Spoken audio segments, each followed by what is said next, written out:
Magandang araw po mga kaspin. Ito po si Sir Tesvales. Nasa harapan ko po ngayon si Sir Edson Pineda na tumatakbo po bilang councilor po, isang independent para po sa District 1 ng Caloocan.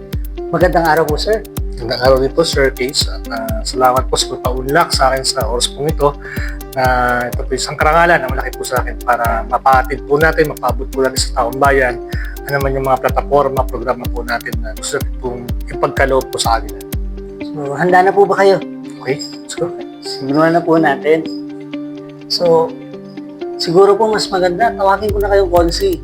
So, Konsi, para po sa kapakanan po ng ating mga mamamayan dito po sa Caloocan, bakit hindi po ninyo ipakilala personal yung inyo po sarili, pati po yung mga nagawa nyo na hindi pa kayo tumatakbo dito po sa Caloocan. Sige po, sir. maraming salamat po. Ako po pala si Edson Pineda.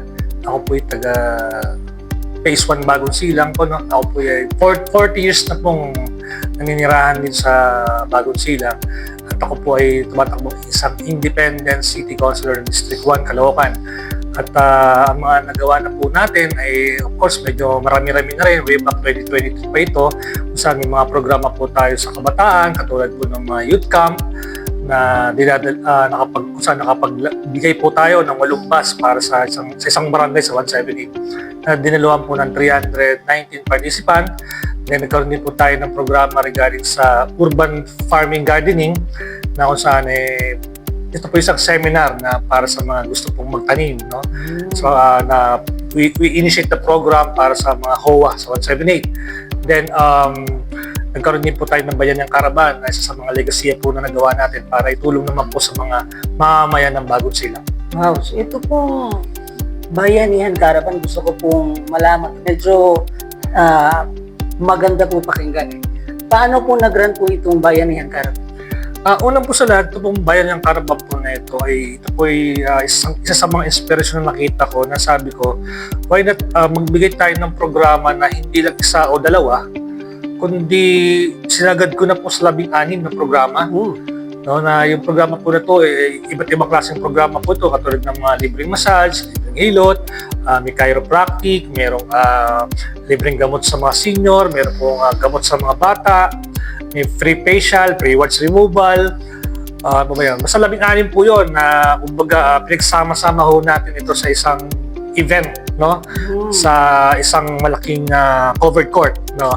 Na kung saan po ito po ay lahat po invited, kumbaga lahat ng edad pwede po pumunta rito, so wala po tayong limit na participant.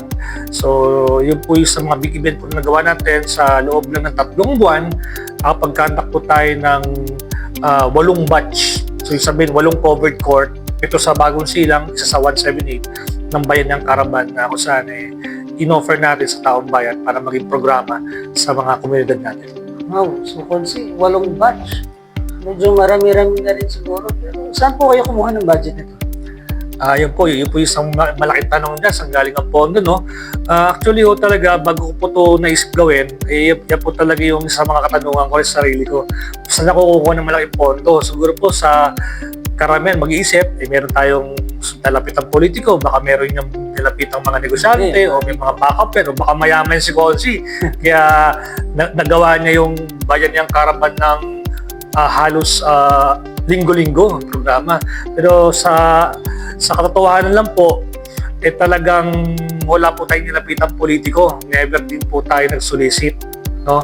Ang puhunan lang po natin dito, unang-una yung puso, maglingkod. Pangalawa, siyempre yung pananampalataya sa Panginoon na siya ang magpo-provide ng pangangailangan natin. At pangatlo is maikahit natin ng mga taong bayan sa komunidad, mga leader ng mga iba't ibang organisasyon na mag-volunteer at maging bahagi ng bayanihan. Kaya kung sinabing bayanihan, sama-samang tulong-tulong na willing tumulong sa taong bayan. So sila po yung mga naging dahilan bakit po ito nabuo, yung mga partners po natin na willing ibigay yung kanilang oras, yung kanilang financial, na kung saan missing kunduling po ni pamasay pagkain o kanya-kanya ho kami rito. So kumbaga nagawa po natin ito na pagkaisahin yung mga champion o yung mga people na tumulong. So tayo lang po ang ginamit ni Lord para mabuo itong grupo na ito ng mga nag-volunteer sa mga programang in-offer po natin sa bawat covered court sa buong Bagong Silang. At ito, Konsi, ay hindi nyo pa po ginawa dahil sa nakaupo na kayo. Hindi ginawa nyo ito dahil sa out of passion sa pagtulong Exactly po. At yun nga po, tayo po yung tumatakbong konsehal na hindi po tayo nag-aambisyon, kundi meron po tayong vision, no? Dahil sabi ko nga, mahirap naman tumakbo kung wala pa tayong napapatunayan. So mas maganda ho talaga rito, may napatunayan na muna tayong nagawa dahil unang-una dahil sa mga nagawa ho natin, gusto po natin itong mapalawak pa. Gusto po natin itong mas marami pang maabot, matulungan na kung tayo ay may posisyon, yung sabihin po, may ihahatid po natin ito, hindi lang po sa Bagong Silang, kundi sa buong Caloocan po, may ihatid po natin itong programa na alam ko po na ito po isa sa mga kakayanan natin, na magagawa natin na bilang volunteer, bilang initiator, sabi ko nga, kaya natin pagkaisa yung taong bayan sa pamamagitan ng tamang pangitain, tamang namumuno dito po sa Caloocan. Sir, so, napag-usapan na natin yung mga nagawa. So, mas magandang isunod na tanong ko sa inyo, sir. Ano po yung inyong mga plataforma na nais gawin bilang isang independent? Okay. Siguro po bilang isang konsyal, siyempre po ang aking pong office is all about pagbatas, mga panukalang batas, no. So isa po sa mga panukala ko po sa aking pagiging konsyal, unang-una, kailangan po ma-check ko muna po yung mga batas, existing batas, kung ito ba ay napapanahon, ito ba ay updated, or ito ba ay kailangan ba, or something na mga batas na nakapakinabangan ba, or may mga batas po kasi tayo na hindi po na-i-implement, na dapat i-implement pero hindi po ito nabibigyan pansin sapagkat siguro sa leadership po ay kulang ng mga talagang tumututok sa mga ganitong pagkakataon na dapat magkaroon po talaga ng proper implementation ng mga batas. So sisilipin po natin yan, unang-una dahil tayo po bilang mamabatas, kailangan po makapagpatupad po tayo ng mga batas na kinakailangan po manggaling sa taong bayan yung mga batas na ipapanuhala natin dahil sila po ang may kinabang nito, sila po yung beneficiary nitong programa ng mga panukalang batas po ito. So dapat talaga ang mga batas po na ito ay manggaling sa taong bayan.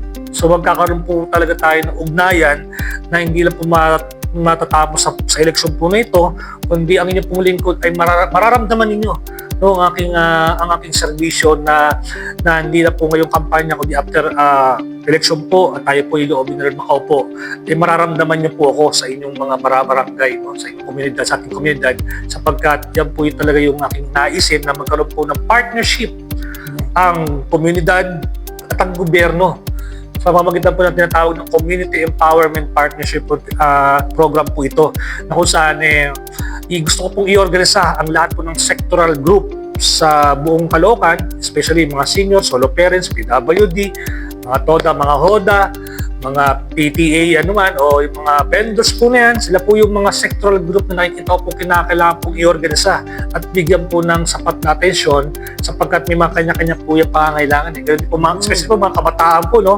Napakarami pong kabataan ngayon na kinakailangan po ng tamang direksyon, tamang leader na mamunguna po sa kanila.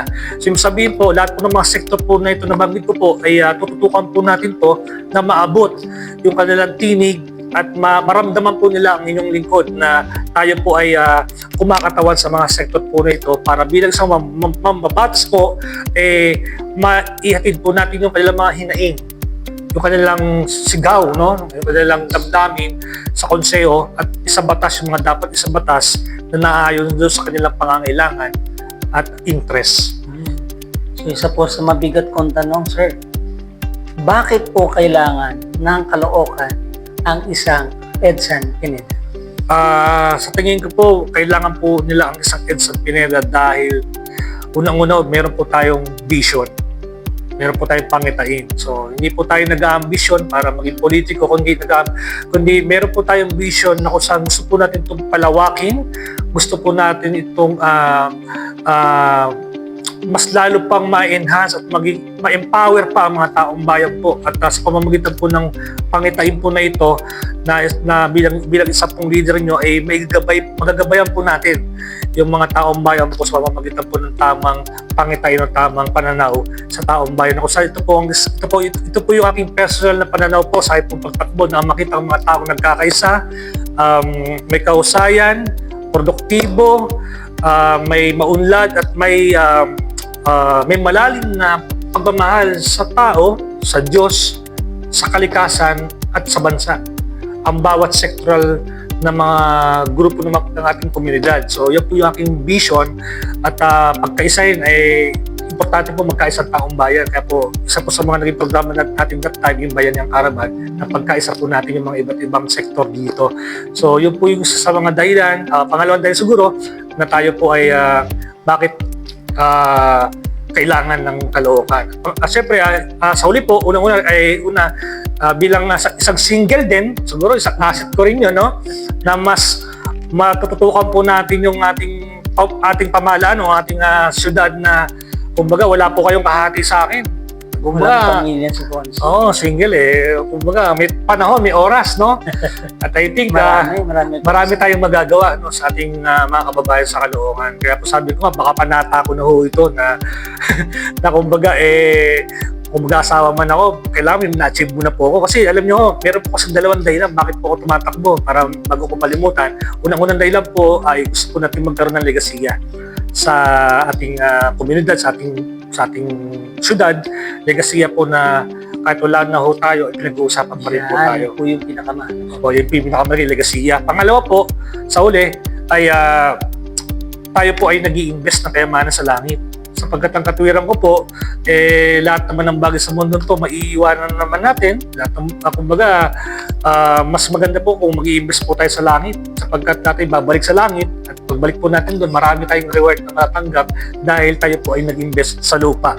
So, yun po yung pinaka-importante sa akin. Kaya po, maasahan niyo po ako na marami po tayong gagawin sa Caloocan. Kasi, yun nga po, dala ko po ay nag-i-invest para sa kalangitan, para sa karangalan po ng ating Panginoon. At ang buhay po na ito ay aking pinagkatiwala na po kay Lord. Kaya ano man yung mangyayari sa atin sa takboy ito, ito po ay handog ko po sa mga taga-Caloocan na maging kasangkapan at maging instrumento po para sa pagbabago po ng Caloocan bilang inyong city councilor po sa District 1 ng Caloocan. Kitang-kita nyo naman mga kaspin, kilala natin sa Sir Edsan kung paano po yung mga plataforma, yung mga bagay na gusto niya pong igawa at yung mga bagay po na nagawa niya. No, hindi man po siya nakaupo. So, siguro kung gusto pa po natin mas palawigin pa, kilalanin pa po natin, pwede niyo pong i-search ang pangalan niya at mas marami na po kayong makikitang mga rason para po siya inyo pong iboto. So, sir, any final message po para sa ating mga kababayan? Ayun, yun po, para po sa kalahatan ng mga taga-Caloocan, District 1, mga ating mga botante dyan na nakakapanood po nito, siguro po ako po humihiling lang no? Na bigyan ng pagkakataon ng tulad po natin na maglingkod para po sa inyo sapagkat naniniwala po ako na kung gusto po natin ng pag-unlad at pagbabago, kinakailangan maglagay po tayo ng mga bago ngayon at of course na ang inyong pong lingkod bilang isang independent city councilor po ay humihiling po ng inyong panalangin at suporta po na isama po sa inyong pong mga pagpili na isa sa mga kinatawan po sa ating konseho ng city District 1 ng Caloocan po, no. So number 16 po, no, kung natin kalimutan, i-share po natin sa Messenger, sa Facebook, number 16, Edsan Pineda po sa inyong pong balota at asahan ko po ang inyong pagtanggap sa mga programa, plataforma po natin nabanggit po kanina at asahan niyo po na marami po tayong gagawin. Marami po tayong gagawin sa Caloocan ng pagbabago po. At samahan niyo po ako sa laban po na ito. No? Kasi kailangan ko po rin kayo, hindi lang po ako, kailangan po magkakasama po tayo rito sa pagbabago po na ito. Kaya naway, loobin ni Lord at yung mga kababayan ko po sa Caloocan, maraming salamat po sa inyong pagbibigay pagkakataon na tayo po yung makapaglingkod po sa Caloocan, Distrito 1 ng Caloocan po bilang isang independent city councilor po. Maraming salamat po ulit, sir, sa inyong pagpapaunlak. At muli po, ito po si Sir Tres Valles para po sa mga kwentong may laman at mga talakayan po na may kabuluhan. Nandito po ang Spin Media Caloocan. Nag-uulat po sa inyo. Muli po, isa pong mapagpalang araw. Salamat. Thank you po. Maraming salamat po. God bless.